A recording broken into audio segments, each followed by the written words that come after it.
why don't you tell me who you are and what you do? My name is Miriam Blum. I'm a general pediatrician, and I work with a partner in Athens, Georgia.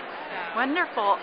Tell me, what are some of the greatest challenges a new mother faces when it comes to breastfeeding?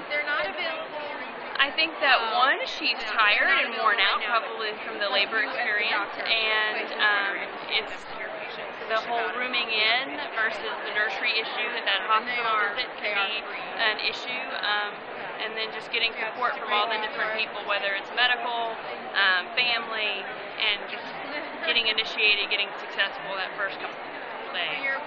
Now, how can a new father or a family member help support a woman during, especially during the first initial days of breastfeeding?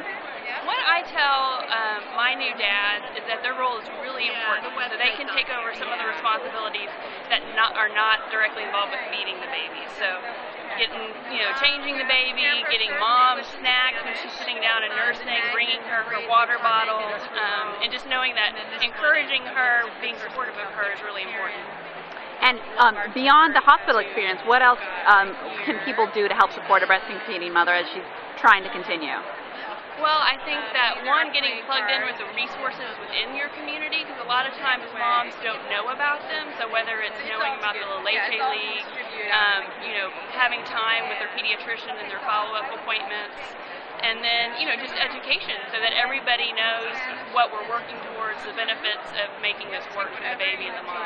Because right now I feel like there is, families are sort of bombarded with advertisements from formula companies. So, most hospitals are not baby friendly at this point. Women are going home with formula. They're being offered formula frequently in the hospital when there's not a medical indication for that.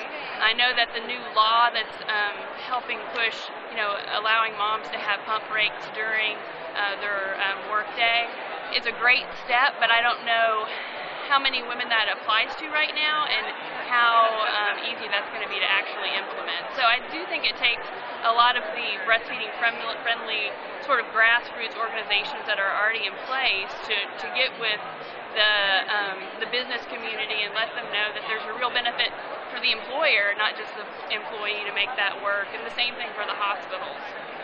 Now, if you had to give one single piece of advice to a breastfeeding mother, what would it be? I would say get connected before you have the baby, because there are resources, there are community groups that are going to help you.